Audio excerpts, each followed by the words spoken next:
What is up, everybody? Welcome to this week's episode of our podcast, the Get It Right Saturday Night Podcast for lifelong friends, discussing everything sports, culture, and life in general. My name is Mark Neto, and it is my pleasure to introduce to you my friends Mark Francis, Colin Persley, and my brother Lucas Neto. Before we begin this episode, though, I'd like to give a quick shout out to our friends at Cafe Tony downtown Miami, your premier destination to grab Mediterranean cuisine grab and go. Say you came from the podcast and get 20% off. They are open 24 hours a day. Let's get started, guys. How you doing? I'm great, bro. Wonderful, sensational. Yes, sir. So we just wrapped up our fantasy drafts. This is our third or fourth year to doing the draft now. We've been pretty into it every year, and how are we feeling about our teams, guys? Definitely very solid, I can't lie. The draft definitely was with a lot of ups and downs, with players being taken where they should not be taken.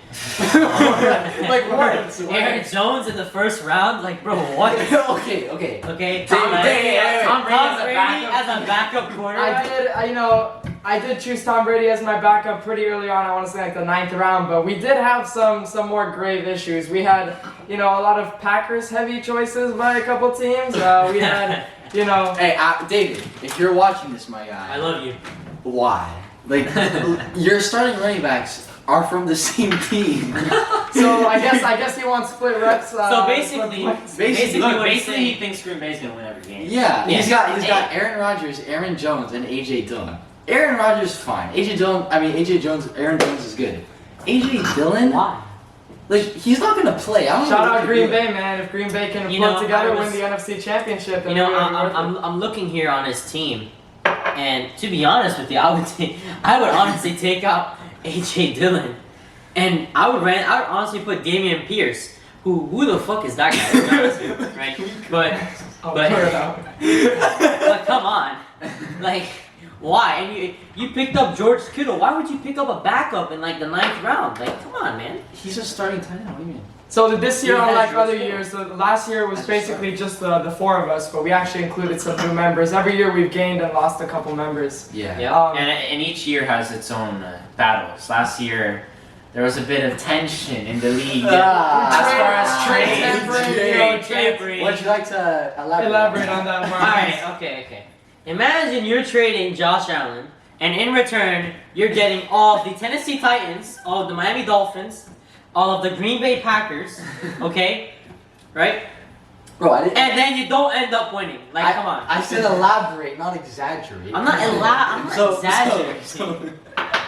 So basically what happened was that Mark was basically accusing everybody that didn't accept his far-fetched and fantastical trades. They're good trades. In which he would call every day after school until you picked up. Yo, how's your day, I hope your homework's going well. By the way, can you please trade Give me every single good player you have. There had to have been a couple times where I was in class just minding my own business, and the teacher's walking around, and I'm getting all these notifications. Your trade has been rejected. Your trade has been accepted.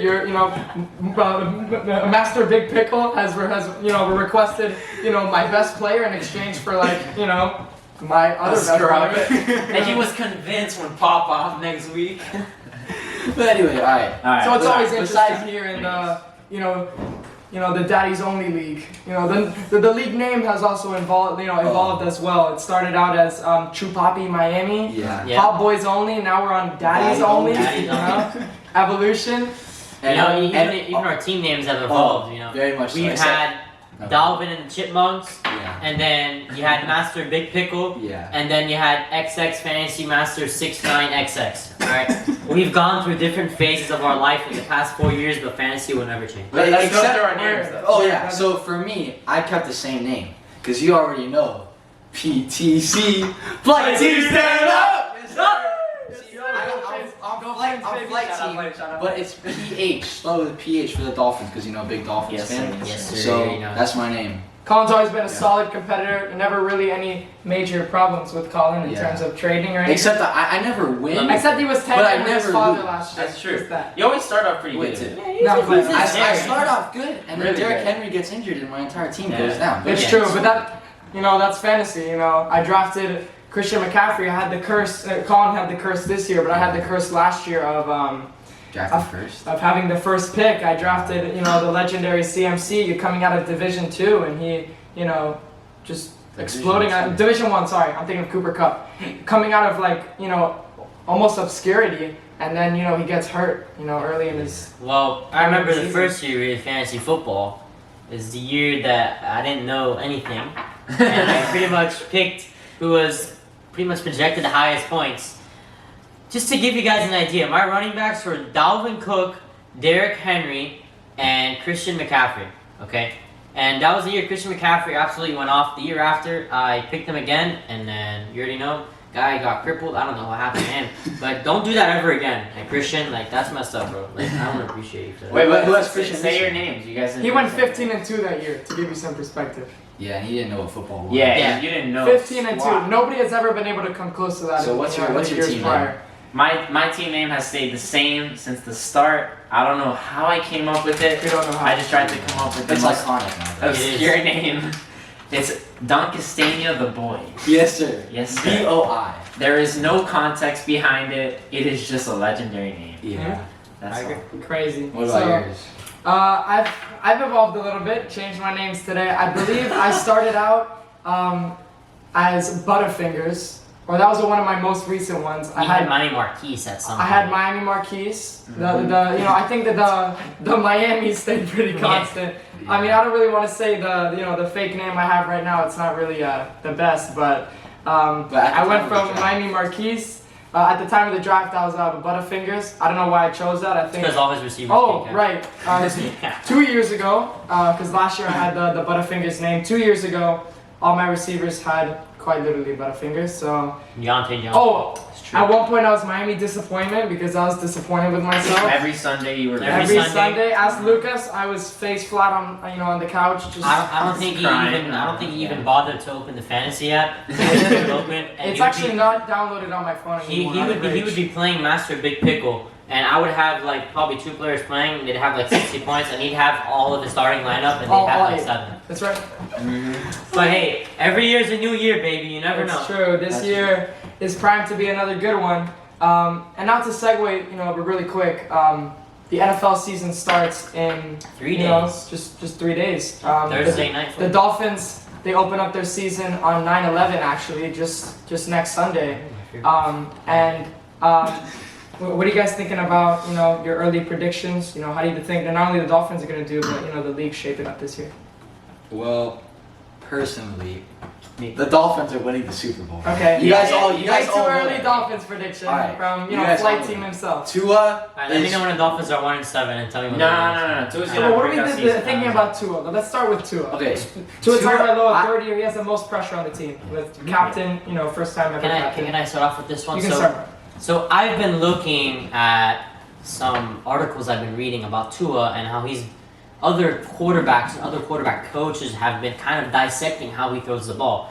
The way he throws, it's perpendicular, not parallel to the player he's going to throw. So he has his feet in a way where they're perpendicular to the other person and the receiver, which is actually decreasing his yardage. So a 50-yard throw that he does that is about to drop on the floor could be a 60-yard throw if he gets his footwork correct. And that was actually something I took a look at it. And he's, according to the film and what these coaches have been saying, he's improved on it, right? But as well, he rolls out to the right a lot. He's a lefty, right? So something he should try to take a look at is his footwork and definitely how he's throwing the ball, because it's going to affect the league and it's going to affect the team, especially with new receivers like Tyreek Hill, who literally run a 4.14. I mean, definitely something I would take a look at. Yeah, I'll piggyback quickly off of that. He's gotten a lot of comments ever since, obviously, he top 6 pick, and he was, very highly touted out of Alabama. And he was a guy that, he was actually very successful, in very high pressure situations, but from a young age, high school, college. He was put in a lot of very high pressure situations, college football championship. Just very comparable to the Super Bowl. It's a very high stage. Oh yeah. And he was known for making these, these very explosive, high yardage plays. And once he got to the pros, he was, not really living up to that expectation. So that they're saying that, in training camp, I know that you were at training camp. Yeah. There was a lot of hype that, he's, these new receivers, he's actually throwing the long ball better. I think that's what the Dolphins need this year to get, a little more control over some more explosive plays to really change the momentum in a game. But I don't know what you think, Mr. Dolphin. Yeah, What do you think about? I'm very excited for this season. I think he's much improved over the offseason. What you're saying about his footwork, if he changes that, he has so much potential. If he's already throwing the ball that far, people gotta stop sleeping on his arm. He's got a gun of an arm, man. Really underrated. Lefty, that is a weapon in a predominantly right-handed league. If you know how to use it. As Marcus was saying, if you're rolling out to the right, you're really not doing yourself too much of a service as a lefty. But The only thing I'm a little concerned with still with the team is the offensive line. I know a lot of people were saying that they improved it. They got Teron Armstead, they got Connor Williams, but they got 2 guys, and they're very, very effective. But the rest of the offensive line, you got 3 other guys who are still there from last year, and it's not going to improve that much. And so that's my only. He has Tyreek Hill, he has Cedric Wilson. I just don't know if he's going to have enough time to still throw the ball 60 yards downfield. The running backs are really going to take a lot of pressure off him. The Dolphins could not run the ball that much at all last year. And we needed it very badly, and now we do. We have some elite ball carriers. And not just that, we have a head coach that was on a heavily run-oriented team that literally led them to the Super Bowl. And he was the run game coordinator. It was the run game. Before he was. If anybody has weapons with the run game, it's not like a very good coach is coming in with some scrub running backs. He has the ideologies, he has the plan instead. Now he actually has some guys to capitalize on. Well, I think with what the Dolphins did last year, which was actually pretty incredible, when Tua started playing again and stuff. With that other scrub, what was that guy's name? Flipping booty cakes, the backup keeper. Oh, Brissett. Brissett. Piece of garbage. So when Brissett was playing, we couldn't win a thing. But the games that Tua played, he was pretty darn effective, and we did decently well that season. We should have lost like every single game. Right. So he's improved for sure. Yeah. I think he's due for a real big year. And now we got more weapons than the Dolphins have ever had in recent years. Oh yeah, true. So I think although there might be little things, I'm excited to see what's to come with the Dolphins. And if you think about it, a lot of the games that we lost before that long stretch of that win streak, a lot of them were pretty much in the 4th quarter by 1 touchdown. No, a lot of them were because we had booty cakes Brissett. Yeah, but also it was because our defense was just not playing how they should have been. They were giving up a lot of long yardage plays. I mean, there were punts, there were fumbles, there were different attempts where they could have definitely taken over and definitely stepped up, and unfortunately they didn't. Now, we got to take a look at them. They've improved the whole line back area, and of course our defensive line has been really well, and our corners and our safeties. Some sort of an offense. Oh yeah. I will say the defense has also improved a lot in recent years, and there's definitely a lot of guys that last year started to pick up that I think could also have big years. I'm talking, the recent rookie Christian Wilkins. Mm-hmm. I'm talking Jalen Phillips, Van Ginkel, Ogba. The GOAT Javon Holland, who was very primed. Out of a very successful secondary at Oregon. I feel like a lot of defensive players now have the confidence that the offense is going to be doing what they need, so that when they do have to step out on the field for defense, it's not like the 30-0, and they're having to all the pressure to put on them to make a stop and get the offense back on the field. But well, the Dolphins are going to be really good this year. But speaking of Javon Holland, speaking of Oregon, you want to talk about what happened? Now we're going to segue a little bit into college football. It was quite the crazy weekend in college football. We'll get a little bit into it now, but probably the biggest primetime matchup besides the Ohio State versus Notre Dame game, 2 versus 5, 11 versus 3. We have the national champs, the Georgia Bulldogs against the number 11 Oregon Ducks. How'd that play out, guys? That was Division 1 versus Division 2. I don't know what was going on. 49-3, just to put it into perspective. Two of the top teams in the country. The Bulldogs' defense is insane. Bo Nix couldn't do anything. Bo Nix, for those of you who don't know, was the Auburn starting quarterback last season that actually transferred to Oregon. He's an upperclassman now. He's a pretty solid pass thrower. but they were just caught like deer in headlights, quite literally. And it says also there's something that speaks of volumes that the Georgia defense and Georgia in general, their defense lost 5 guys in the first round of the NFL draft. They lost 15 starters overall. I mean, for a college team, that's a pretty big hit, and they came out there like they had never left, and they had the same squad as last year. Same mentality, just not the same squad. I mean, these players, they have to learn and build with each other because it is technically a family. You guys are with each other every day. You gotta practice every day. You gotta trust each other. There are gonna be times where you're gonna fight during practice, and you see it in the NFL as well. Players fight with each other, but in the end, these guys are all working together for the same goal: to be the national champs. And if you want to play like national champs, you gotta act like them. And to truly be a cohesive team and on the same page with everything, you got to be brothers too. Of course. Be brothers. It's a brotherhood. Yeah. And speaking about a brotherhood, down here and in Miami, how are you thinking about them Canes? 70-13 against the lackluster Bethune-Cookman, but nonetheless, it's not easy to put 70 points on anybody. Mario Cristobal, coming into Miami, but what are we thinking about that? Has honestly really improved their recruiting and scouting in the past 3 years. I'm going to be very, in all aspects, not just football, but in baseball and in basketball. They're very, very solid, and they've been solid, but these years they've just been better. And they're recruiting a lot of people from Miami-Dade County, from Broward County, and from Florida. That's the key. They honestly, to be real with you, they're building a Miami-Dade County all-star team. They're building all Florida all-star team. And when you think about it, what are the 3 states that have the most athletes in all these major sports events, right? You have Florida, Texas, and California. Yeah, that's it. When you're building a super team and you recruit all these guys, and then now these NIL deals that are coming around, paying and giving them cars, giving them housing, giving them advertisement deals, players are not going to pass us up. Really.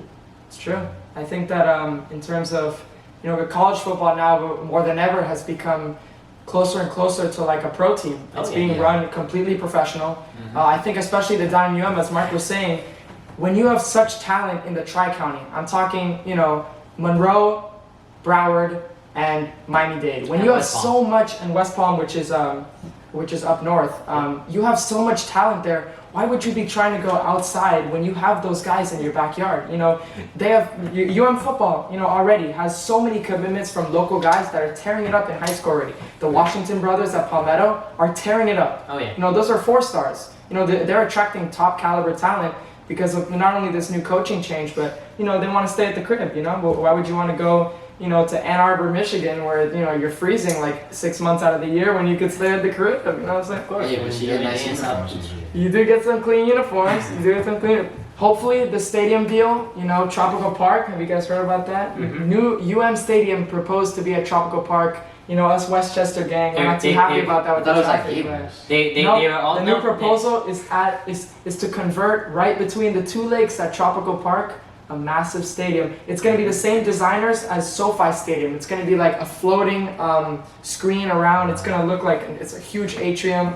What are you thinking about that? We're finally giving our college team a stadium. I don't think it's going to happen, to be completely honest with you, because Tropical Park is utilized in all of Miami-Dade County public schools for every single sport. There's a lot of football teams and a lot of schools that don't have their own field, and they have their games at Tropical Park. They have their tennis competitions. I remember in 8th grade when we had our tennis tournament, it was at Tropical Park. You have track and cross-country competitions at Tropical Park. You have baseball games at Tropical Park. You have soccer, everything. And it's just a community grounds. It's a community ground. And it's the biggest park you're going to see here. Why would you want to have all these different events and all these different scattered parks in smaller areas that are even smaller in size? But it's not, the county will not be able to sustain that.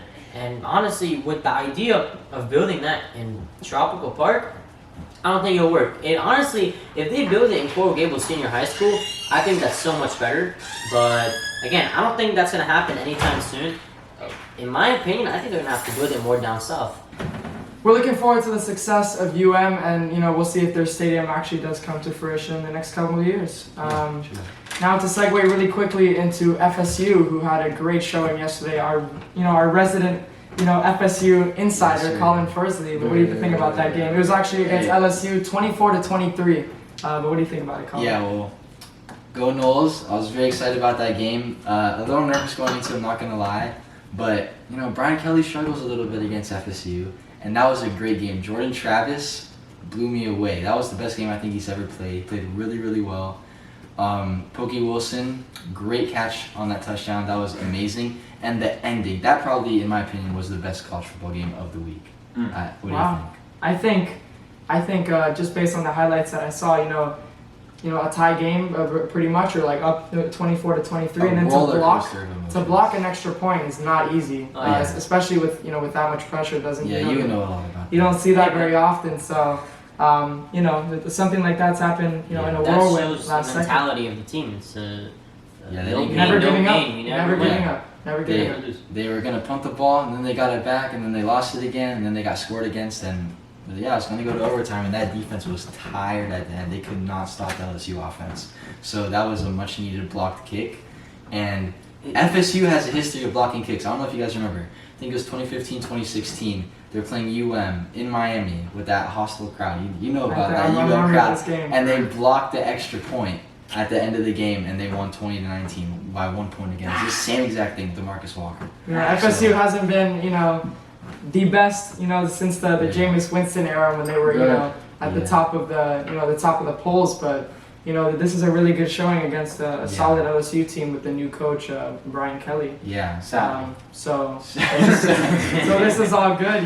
This is looking up for for Seminoles fans, and just it's good for college football in general. We want to see the new teams surfacing to the top and exciting games. Want some variety for sure. So now I think. What we've all been waiting for, predictions, week 1 of the NFL. Yes, sir. It'll be the weekly NFL predictions that we will be doing every week on this podcast. Again, we're not pros. Don't think that if you're gonna put bets on DraftKings, don't base it off of our decisions because we're not Daniel. That's a quick disclaimer. We're very biased. We do not claim to be pros. We pick solely on emotion and pure, just pure intuition. So we're not every game, and Bills are gonna lose every game. We are not pressuring you to bet on DraftKings. We're not condone any of that. But again, your life, your decision, your money. All right, so let's start. Let's start with the Thursday night game. This Thursday, September 8th, we have a really good matchup. 8:20 prime time. We have the AFC East leading Buffalo Bills. Wait. Stop, hold on. They're 0-0. Okay. They're not the leading. Well, one of the most reputable teams in the AFC East, the favorites to win the division, which is questionable, but statistics, the Caesar Sportsbook does actually say this. The Buffalo Bills versus the reigning champions, the Los Angeles Rams. So what are you feeling about this, Mark? I got Buffalo Bills here. It's going to be a very tight game. I think it's going to be a very high-scoring match, but it's going to be within one touchdown. At least scored within the last 3 minutes. I will decide who wins the game. All right. My prediction rides on one thing. Who's the home team? The home team is LA. Let's go Rams, baby. So we're getting that home field advantage. What do you think, Lucas, from what you know about the two teams? Hey, man. I got Josh Allen on my team. Fantasy? You know what I'm saying? Fantasy football. We got a little bias. He did say he was biased. I mean, not like those Panthers. No. I just have a feeling Rams, they're not going to be expecting it. But the Bills are going to take care of them pretty easily. Oh, wow. I don't know. Bold prediction. I think I'm going to have to agree with I do think that Buffalo's scary, man. Yeah. I do think that even though the Rams are coming off the high of winning the Super Bowl, I really do feel like Buffalo's going to come in there, and have that dog. So I'm going Buffalo. I think it's going to be a close one too. I'm with Mark. I think it's going to be within a touchdown, but I got the Bills. Then we have Sunday. We have September 11th. This is the main draw, should we say, of the week. Week 1, everybody, they're coming off, the OTAs. They're coming off of, the training camp. They're all pretty tired, but, they're hungry. They're hungry to get out there. So first game we have is New Orleans, who Drew Brees is no longer in the picture for, these Saints team. New Orleans at Atlanta, who also no longer has Matt Ryan. So a little bit of a quarterback change with two veterans. How are we feeling? New Orleans? I got New Orleans. It's going to be an absolute blowout. Unfortunately, Falcons just don't have a quarterback. And New Orleans, Jameis Winston's back. They have targets. They have wide receivers now. Hopefully Michael Thomas will be back as well. And Alvin Kamara, man. I mean, if you look at the history, New Orleans versus Atlanta. I mean, take a look at it. It's most of the time New Orleans. They're in the same division, right? Yeah. Yeah. And I really like Chris Olave. I think he's gonna do something this year. And it's actually funny bringing it back to college football. The two quarterbacks faced off in the 2015 Rose Bowl. So you got Jameis Winston, you got Marcus Mariota, two former Heisman winning. That's true. Is he starting? Is Mariota starting? Yeah. And interesting. I don't know too much about. Like I don't think Marcus Mariota is like that good. I mean Ryan Tannehill took his spot. That's pretty sad. You know, but Okay. I think Tanny, baby. You know, FSU biased, but I really think that Jameis Winston's going to do well, and they got two Ohio State wide receivers there, Michael Thomas, Chris Olave. I think they're going to Wide receiver university. Plus the former Dolphin, Jarvis St. Go Fins. Let's go, Lucas. What are we feeling with this matchup? I'm feeling similar things to Mark. I think the Saints are gonna. You can't count the Saints out, and they still got some real good players, and they look like a solid team. I feel like they're gonna take care of it. Nice. I'm gonna pick a little bit of a flyer here. I think, as much as I want to say the obvious choice of New Orleans, which is a more well-oiled machine. Yeah, I think collectively they're a more, they're an older team. I do feel like Atlanta is gonna come out hungry. It is home for Atlanta, and I do think that a lot of those players do have a chip on their shoulder. But Marcus Mariota's been a backup for a while. I think he's really going to seize the moment. I think that Kyle Pitts came off of a pretty solid, freshman / rookie campaign, and I think this, this new guy, to Drake London's going to be pretty interesting. So, I got Atlanta on this one. Interesting. So, all right, let's go a little quicker, rapid fire here. We have. This one's a little controversial. This one is the matchup of the week. We have the Cleveland Browns versus or at the Carolina Panthers, who, there's a little bit of drama there with ex-quarterbacks. We have Baker Mayfield now, at Carolina. Sam Darnold out of the picture. He recently got hurt in preseason. And then you have, the whole Deshaun Watson thing, in Cleveland, who, is now, a Brown. What are you feeling about this, this game?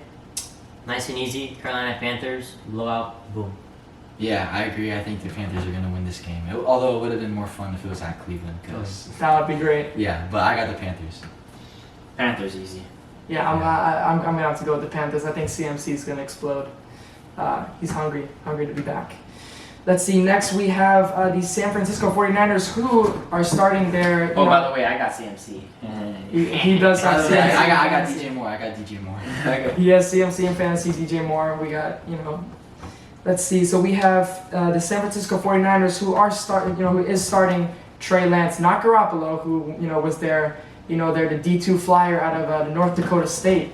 Led them to the Super Bowl. At the questionable and lackluster Chicago Bears. What do you think about this one? San Francisco 49ers, be run-heavy offense. Be ready for a lot of running. You got Trey Lance, guy's a beast. Okay, people may not like him, but he knows how to run. You got Elijah Mitchell, knows how to run. Deebo Samuel knows how to run. There you go. Okay. Yeah. I really like Darnell Mooney. I think the Bears are slightly.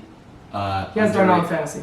No, okay, but I actually like him, and I think the Bears are slightly underrated. A lot of people are saying the Bears are not that good. Who's their quarterback? Justin Fields. Justin Fields. I like Justin Fields. I like Darnell Mooney. I think they're both good. Mm-hmm. The 49ers. I'm not gonna lie. I'm a little weary on Trey Lance. He hasn't proven anything yet. I don't know too much about him. True. Having said that, though, overall the 49ers are a much better team. I'm going with the 49ers. Yep.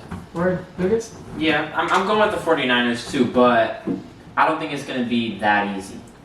I think it's going to not super tight or anything like that, but it's not going to be no blowout or anything like that. Okay. I think I got the 49ers too. I think it's going to be, like Lucas said, I think it's going to be a good battle, even though, the Bears have gotten some flack lately. But yeah, it should be a good one. We have also at 1 p.m. These are all, the early afternoon games. We have the Pittsburgh Steelers at the Super Bowl runner-ups, the Cincinnati Bengals. How are we thinking about that? The Bengals are the home team. I got 2 words for you. Who they? There you go. Yeah, I agree. Mitch Trubisky, he hasn't done anything. I'm not a big fan. Whoopee. Yeah, I got the Bengals. They took Mitch Trubisky over Patrick Mahomes. Sorry, Chicago Bears fans. And Lamar Jackson. And Lamar. Let's not forget that 2017 draft, Mitch Trubisky was selected second, and he has fizzled out of pretty much 2 programs at this point. So Remember when the Steelers were doing actually pretty good? What was it, like 2 years ago? They've been good for a long time. They've been consistent. They've been, they've been very consistent. Middle of the pack. There was that stretch where they went like 11. Yeah, they went crazy. And then Juju Smith-Schuster started doing TikToks and dances and stuff. And then they kind of Ben Roethlisberger's back is like a piece of metal. They lost to the Washington football team. I mean, I remember that vividly. Everyone was talking about that. Yeah, Bengals for sure though. So we got Bengals. I think it's pretty consensus. I got the Bengals too. Mm-hmm. I mean, I do have Najee Harris in fantasy, so I'm hoping he gets some production. But the Bengals defense has proven to be a force, you know, especially making it all the way to the Super Bowl. We also have the Indianapolis Colts at the Houston Texans. I think this one is. Yeah, you just want to rapid fire through it? I think we got Indy. Yeah, obviously if the Texans are going to win, no. Nah, we got. I got the Colts. Yeah, I got the Colts too. Then we have the match you've all been waiting for. We have the New England Patriots, Mac Jones, and the Mr. Belly himself at the Fins. Yo, flight team stand up. Flight team stand up. Flight team stand up. So what are you thinking, guys? I think this is pretty clear. Yeah. Dolphins. Nah, but Dolphins for me like a blowout. Like it's gonna. Really? I think it's gonna be a blowout. No one's The gonna Patriots expect it. always struggle in Miami. Yep. The heat's too much for them. Yeah. then they'll see. They can't I got take the the Dolphins. heat. I got the Dolphins by like 2 scores, I think. Yeah. All right, who we got next? We have the Baltimore Ravens at the New York Jets. I think this is Just skip it. Just skip Yeah. it. Just skip it. This is a Ravens. This is a Ravens scrimmage. Look, This is a scrimmage. I'm sorry, but I think this is gonna be the upset of the week. I think the Jets are gonna win. You heard it here first. I'll be honest. Yo, Get it right, That's Saturday Night true. Podcast. Respect. I'm gonna be honest. Watch it back. I like that. Come back. Hot take. Come back next Saturday night. Yeah. Right, bro. Hey, Interesting. Jets. Come That is back. definitely Get it right interesting. Saturday Night Podcast here this week. Hey, we checking this out next We Saturday. will be reviewing our predictions. Yeah. from We'll today. have a record of all of our predictions throughout the season, and I think you're gonna start 0-1 with this game. It's alright, bro. We'll figure it out. All right, the next one we have is the Jacksonville Jaguars. Let's see, Trevor Lawrence and the newly minted, freshmore, the Travis Etienne Jr. against the Washington Football Team. Commanders. They're the Commanders. Or the Commanders. They're not the football team. The Commanders. They're barely a football team. They don't know how to play football. Hey, they better have a stadium either. What do you think? Jacksonville. Jacksonville? Yeah. I think this is a tough game because they both suck, but I'm gonna go with the Commanders. I think the Commanders are gonna win. I'm gonna go with the Jaguars. I think the boy, what's the guy's name again? Lawrence? Yeah, Lawrence. That's not bad, Lawrence.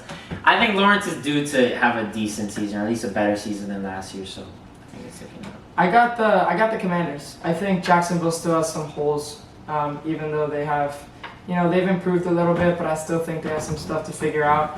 The Washington Football Team's pretty solid. I think Heineke's going to start.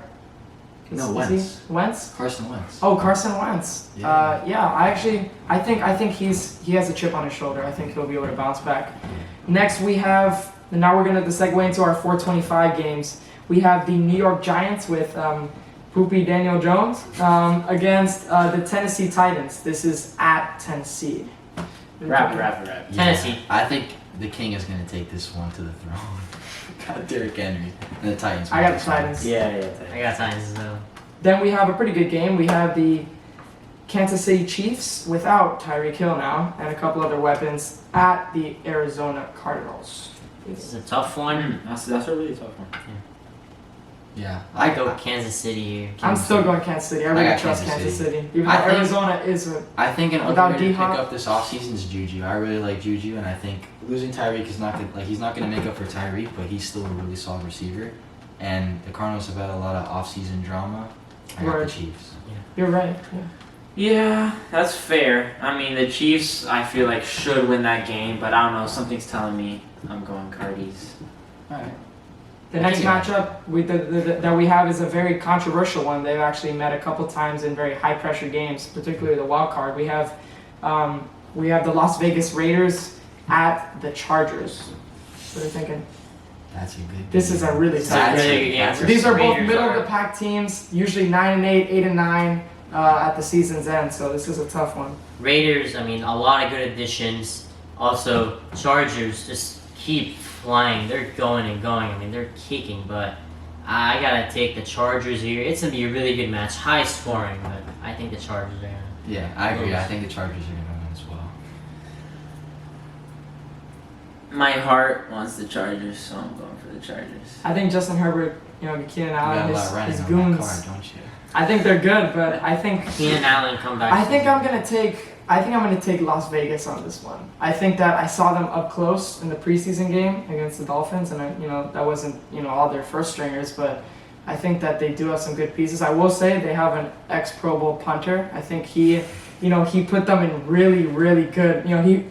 He's able to put the opponent in really, really bad situations. So I think that to flip the field like that, and I think that Derek Carr, Devontae Adams, I think those guys are primed to have a good some good chemistry. Yeah. We got Green Bay and Minnesota. These are very common matchup for these two teams. Yeah, this one's tough. The Packers always seem to start the season off slow, and Devontae's not there anymore. I have to go. But I think the Packers are a better team. I do. But for this matchup, a divisional game, the first game of the season, I think the Vikings are going to win at home. Wow. I don't know about Packers this season, to be honest. I'm going Vikings. I got the Packers. I think I still got the Packers. I still have faith in Aaron Rodgers, even though he's become like a little bit of a hippie.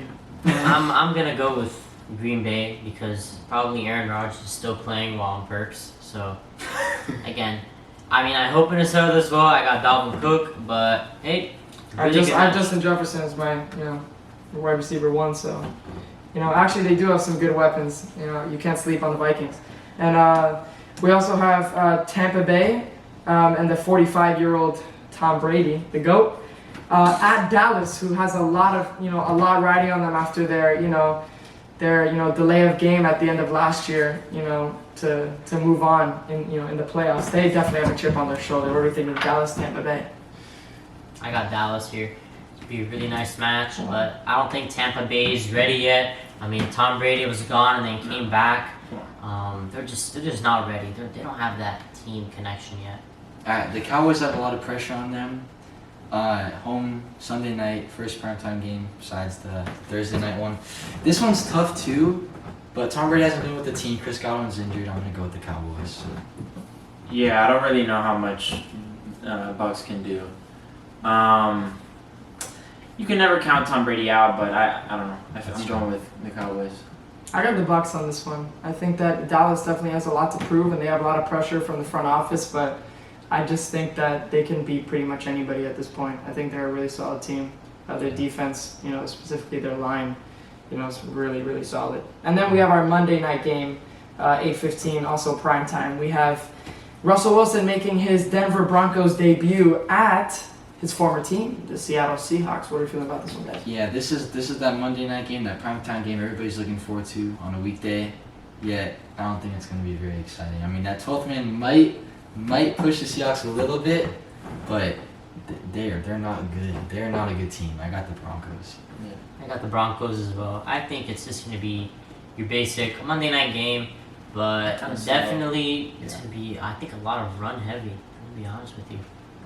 From the Broncos?